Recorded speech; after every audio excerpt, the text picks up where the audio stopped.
दोस्तों आपने सुना होगा कि भारत सरकार 15 अगस्त तक एक वैक्सीन है जिसका नाम है कोवैक्सीन, उसको लॉन्च करने वाली है। उसकी रेड रिबन कटिंग करने वाली है। अच्छी बात है, हमें एक वैक्सीन मिलेगा, हमें एक दवाई मिलेगा, और अगर वो सफल रहता है तो काफ़ी अच्छी बात है। लेकिन एक बात ये है दोस्तों कि ये सिर्फ इंडिया में नहीं, सारे देश में ये होड़ मची हुई है कि पहले मैं वैक्सीन बना लूँ, पहले मैं दवाई बना लूँ और उसके बाद दूसरे कंट्री बनाए। यानी कंट्रीज़ में प्रतिस्पर्धा चल रही है, कंपटीशन लगा हुआ है। तो ऐसा क्यों है कि सारे लोगों में होड़ मची हुई है दवाई बनाने के लिए? ये बात बिल्कुल सच है कि हमारे पास कोरोना की कोई दवाई नहीं है। इस वजह से सारे लोग फास्ट ट्रैक करके दवाई बनाना चाह रहे हैं और ह्यूमैनिटी को सेव करने के लिए कुछ ना कुछ करना चाह रहे हैं। पर एक सच और भी है। एक सच ये है दोस्तों, इकोनॉमिक बिजनेस, सारी कंट्री चाहती है कि जो इस कोरोना का दवाई है वो उनकी कंट्री से निकले, और उसके बाद उस कंट्री को या फिर जो भी कंपनी किसी भी देश की बनाती है दवाई या वैक्सीन, उसको पेटेंट मिल जाए। इसका मतलब क्या है दोस्तों? जैसे फॉर एग्जांपल मैं आपको बताता हूँ कि अगर आप कोई भी एक दवाई बना लेते हैं, आपकी एक कंपनी है, आपने एक दवाई बना ली, तो आपको एक वर्ल्ड ट्रेड ऑर्गेनाइजेशन के द्वारा ट्रिप्स एग्रीमेंट के तहत इंटेलेक्चुअल प्रॉपर्टी राइट्स मिल जाती है, पेटेंट मिल जाता है आपको। इस पेटेंट में होता क्या है, आपको कह दिया जाता है कि आपने जो भी दवाई बनाई है जिस कंपोजिशन के भी, अब आप अगले 20 साल के लिए या 25 साल के लिए, ठीक है, जनरली 20 साल के लिए होता है, अगले 20 साल के लिए आप इस दवाई का प्रोडक्शन करें और पूरी दुनिया में बेचें और एक्सपोर्ट करें।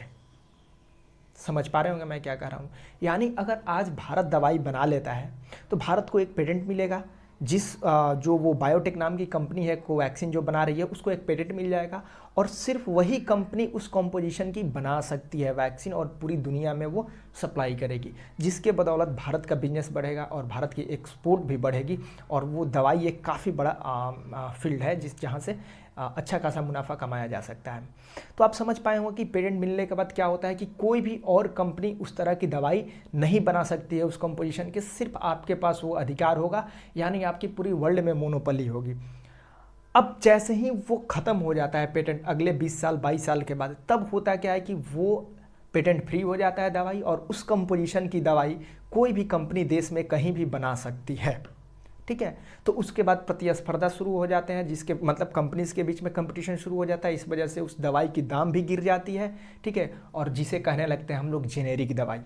बेसिकली जो जेनेरिक दवाई है और पेटेंट दवाई में सिर्फ इतना ही फर्क है कि पेटेंट दवाई वो होता है जो सिर्फ एक कंपनी के द्वारा बनाया जाता है, जिसके वजह से उसकी प्राइस ज़्यादा होती है, और जेनेरिक वो होता है कि जो एक पेटेंट टाइम का ख़त्म हो जाने के बाद, पेटेंट लाइसेंस जो है वो ख़त्म हो जाने के बाद, जब दवाई बहुत सारी कंपनीज बनाने लगती हैं तो मार्केट में वो सस्ता हो जाता है, लेकिन उसकी जो बायो इंग्रेडिएंट्स होती है वो सेम होती है, अंदर की हर चीज़ सेम होती है, दवाई की इफिकेसी इफेक्टिवनेस सब कुछ सेम होती है, सिर्फ वो दूसरे कंपनीज द्वारा बनाया जाने लगता है। तो जेनेरिक और पेटेंट में आपको डिफरेंस समझ में आया होगा, और इसी वजह से सारी जो कंपनीज हैं, सारा देश जो है ये लगा हुआ है कि दवाई उनके यहाँ से निकले, ताकि उनको पेटेंट मिले और उनको ये लाइसेंस मिल जाए कि वो पूरी वर्ल्ड में इस दवाई का एक्सपोर्ट कर सके और सिर्फ वही बना सके। तो अगले 20-25 साल तक वो उससे मुनाफा कमाते रहेंगे। तो आई होप आपको समझ में आया होगा कि क्यों सारी countries apart from the humanity, जो इकोनॉमिक फैक्टर है उसके वजह से क्यों होड़ मचा हुआ है, वो भी आपको क्लियरली समझ में आया होगा। और ये जो ट्रिप्स एग्रीमेंट मैंने बताया, ये आपके एग्जाम्स के लिए भी इंपॉर्टेंट हो सकता है। World Trade Organization TRIPS agreement 1994, ये आप पढ़ सकते हैं अच्छे से और भी डिटेल्स में। Till then tata bye bye, thank you so much.